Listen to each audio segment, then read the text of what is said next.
Assalamualaikum warahmatullahi wabarakatuh. Saya Dawiyah Mumtazah Rahman dengan NIM 23000300235. Di sini saya akan memaparkan materi 1-7 mata kuliah teori komunikasi. Oke, mata kuliah pertama yaitu filsafat ilmu ontologi. Ontologi yaitu suatu asas dalam menetapkan bahasa atau ruang lingkup wujud yang menjadi objek penelaahan serta penafsiran tentang hakikat realitas metafisika. Contoh dari ontologi itu sendiri, contohnya adalah kursi. Dalam ontologi, kursi menggunakan realitas tentang kursi itu sendiri. Realitasnya adalah terdapat gambaran atau ide yang membuat kita tuh mengenali kalau itu tuh kursi. Kita nggak akan peduli segimana ukuran kursi tersebut, warna kursi tersebut, atau gimana kursi tersebut bentuknya. Misalkan kan ada tuh kayak kursi kayu, ada kursi sofa. Nah, itu tuh dari ide dan gambaran yang ada. Selanjutnya yaitu epistemologi. Epistemologi bisa dikatakan teori ilmu. Epistemologi juga merupakan suatu ilmu yang mengkaji tentang sumber pengetahuan atau asal mula, metode, struktur, dan valid tidaknya suatu pengetahuan. Contoh dari epistemologi itu sendiri yakni, misal, ini gelas. Kenapa kita tahu bahwa ini gelas? Awal mulanya kenapa kita tahu ini gelas? Pastinya kita menggunakan panca indera kita, penglihatan kita, oh ini gelas. Kemudian kita melakukan analisa yang dilakukan oleh akal kita, mengkategorikannya menjadi sebuah ilmu pengetahuan yang membahas tentang gelas. Nah, ini menjadi praktek epistemologi dalam kehidupan sehari-hari, sama seperti benda-benda yang lainnya juga. Kemudian ada aksiologi. Aksiologi adalah teori tentang nilai yang berkaitan dengan kegunaan dari pengetahuan yang diperoleh. Aksiologi merupakan ilmu yang mempelajari hakikat dan manfaat yang sebenarnya dari pengetahuan.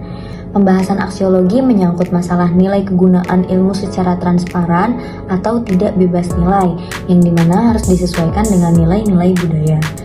Contoh dari aksiologi itu misalkan orang tua yang memilih pendidikan anaknya. Pasti orang tua menginginkan pendidikan anak yang bagus, yang tinggi. Nah, karena dengan sekolah yang bagus, orang tua pasti berharap agar anaknya bisa mendapatkan pendidikan yang lebih baik atau yang lebih worth it daripada sekolah yang biasa. Dan orang tua juga bisa mempertimbangkan apakah ilmu pengetahuan dalam sekolah tersebut dapat memberikan manfaat atau malah sebaliknya.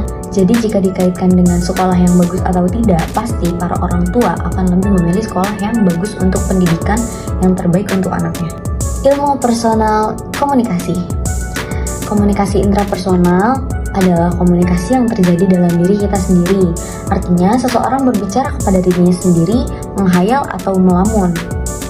Jadi contohnya komunikasi intrapersonal itu adalah komunikasi yang contohnya kayak lagi melamun atau lagi membayangkan sesuatu yang akan terjadi ke depannya. Kemudian juga ada komunikasi antarpersonal. Komunikasi antarpersonal adalah komunikasi yang dilakukan oleh dua orang atau lebih untuk mencapai tujuan tertentu. Pesan yang disampaikan dapat diterima atau ditangkap dengan baik oleh penerima pesan, sehingga pembicaraan itu hidup, ada timbal baliknya, dan tidak dimengerti oleh pemberi pesan saja. Jadi komunikasinya itu bisa dua orang atau lebih, dan itu tuh timbal balik gitu komunikasinya, kayak lagi ngobrol, lagi ngopi, dan lain sebagainya. Oke, masuk materi 2. Komunikasi sebagai disiplin ilmu. Jadi, ilmu komunikasi adalah salah satu cabang ilmu pengetahuan sosial yang bersifat multidisipliner, karena pendekatan-pendekatan yang dipergunakan berasal dari dan menyangkut bidang-bidang keilmuan disiplin lainnya. Contohnya kayak linguistik, sosiologi, psikologi, antropologi, politik, dan juga ekonomi. Karena sifat komunikasi itu luas, jadi sifat kemultidisiplinan itu nggak bisa dihindari. Karena komunikasi itu sangat meluas, mencakup sosial, budaya, ekonomi, politik, dan juga kemanusiaan. Jadi sifat kemultidisiplinan itu nggak bisa dihindari oleh komunikasi. Landasan ilmiah komunikasi. Pertama itu adalah filsafat. Komunikasi yang paling fundamental adalah filsafat. filsafat telah memberi dan membuka sebuah jalan bagi perkembangan suatu pengetahuan menjadi ilmu. Kemudian ada antropologi. Antropologi memandang perilaku manusia dan sebuah konteks yang menyeluruh, baik konteks biologi, sosial, budaya, dan ekologi. Ada 4 macam simbol. Yang pertama itu objek simbol, misal tanda parkir yang ada garisnya kayak gini.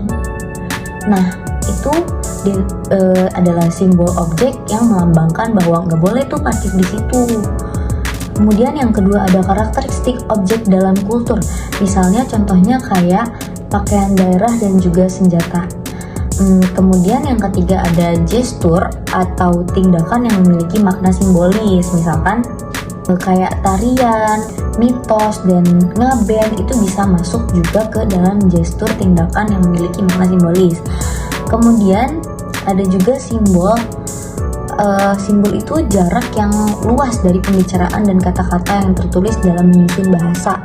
Dan bahasa adalah kumpulan simbol paling penting dalam berbagai kultur. Kemudian ada sosiologi. Sosiologi adalah interaksi sosial yang diisyaratkan oleh adanya fungsi-fungsi komunikasi.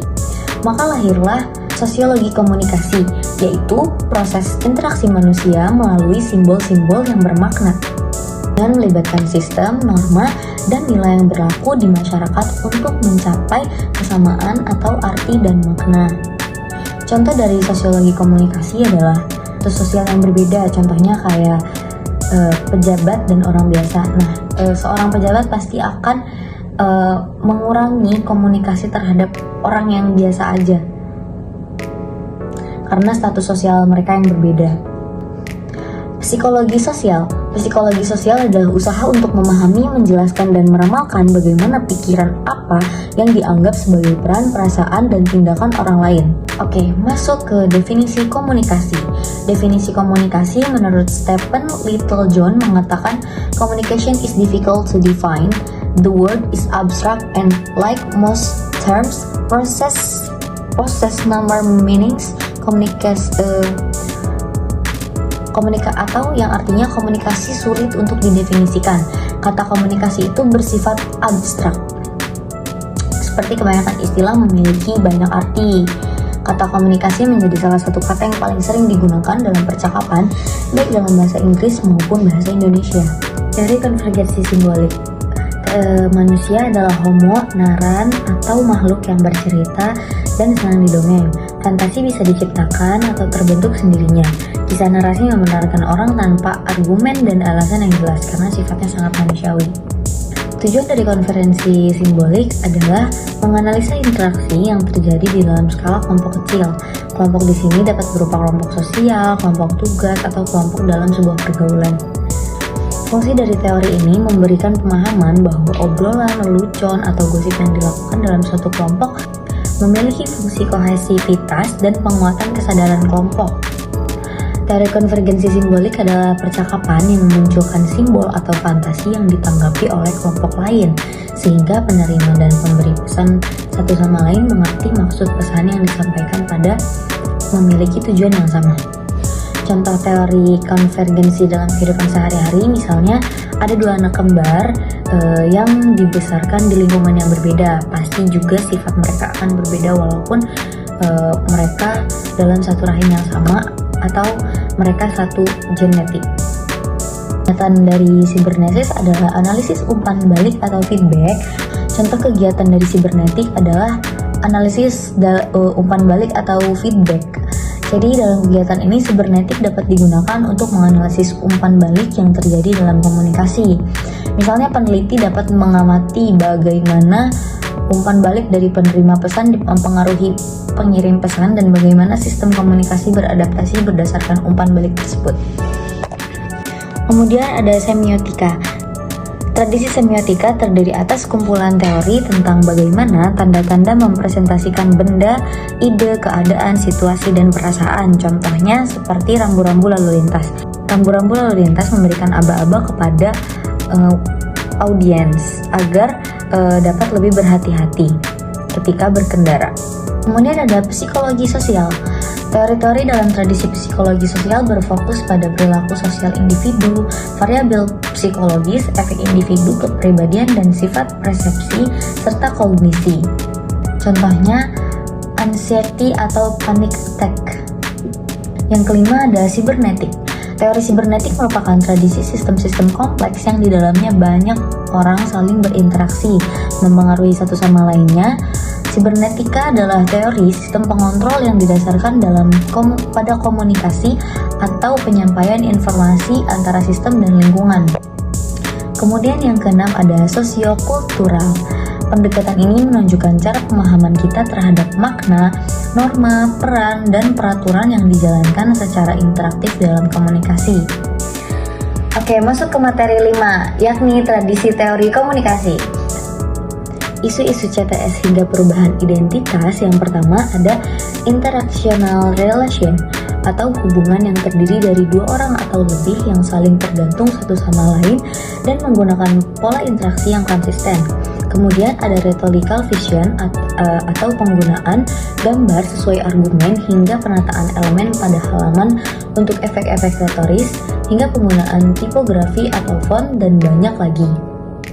Tema fantasi adalah ide cerita terbuka terhadap daya hayal penulis dan tidak dibatasi realitas atau kehidupan nyata seperti magic atau sihir atau supernatural futuristik. Isi tema fantasi itu ada jokes atau cerita trik lucu yang dikatakan atau dilakukan seorang untuk membuat orang lain tertawa. Terus ada juga saga. Saga itu cerita rakyat yang ceritanya tuh berdasarkan peristiwa-peristiwa sejarah yang udah kecampur sama fantasi rakyat. Kemudian ada visi retorik atau pandangan bagaimana sesuatu itu terjadi pada masa lalu, masa kini, dan masa yang akan datang. Contoh kegiatannya, studi tentang komunikasi lintas budaya. Dalam kegiatan ini, teori ilmu komunikasi sosial kultural dapat digunakan untuk mempelajari interaksi komunikasi antara individu dari budaya yang berbeda. Oke, masuk ke materi 6, yakni teori pelanggaran harapan. Teori pelanggaran harapan menjelaskan bahwa setiap orang memiliki harapan mengenai perilaku orang lain berdasarkan norma-norma sosial, pengalaman sebelumnya dengan orang itu, situasi di mana perilaku itu terjadi. Contoh dari teori pelanggaran harapan, misalnya kita menaruh harapan pada seseorang atau pada orang lain gitu, dan ternyata harapan tersebut gak sesuai sama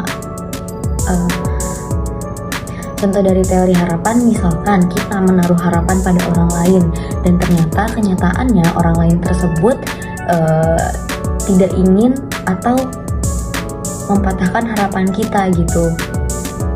Contohnya kayak aku nih suka sama orang, tapi berarti kan harapan aku biar bisa sama orang itu, biar bisa sama-sama sama orang itu, tapi ternyata respon dia itu berbeda. Nah, itu adalah teori pelanggaran harapan. Kemudian ada teori penetrasi sosial. Teori penetrasi sosial berupaya mengidentifikasi proses peningkatan keterbukaan dan keintiman seseorang dalam menjalin hubungan dengan orang lain. Nah, keintimannya ini bukan cuma soal keintiman fisik, melainkan keintiman tentang emosional, intelektual, hingga batasan di mana pasangan melakukan aktivitas bersama. Ada 4 tahap perkembangan hubungan antar individu. Yang pertama ada orientasi. Di tahap paling awal ini, kita membuka sedikit demi sedikit tentang diri kita. Ini juga disebut sebagai tahap pengenalan atau dalam sebuah interaksi sosial ke publik gitu. Kemudian ada tahap penjajakan. Jadi setelah tahap pengenalan itu memasuki tahap penjajakan, seseorang memiliki ketertarikan satu lapis dari masa orientasi. Di tahap ini pula seseorang mulai sedikit terbuka terhadap. Kemudian setelah tahap penjajakan ada tahap pertukaran efek. Tahap terakhir adalah tahap pertukaran efek ini, di mana interaksi ini muncul karena adanya komitmen dan kenyamanan, sehingga membangun interaksi dan hubungan yang intim akan membangun hubungan yang lebih dekat. Kemudian ada pertukaran stabil atau hubungan individu yang sudah ke tahap bertukar perasaan dan pikiran dengan keterbukaan dan nyaman.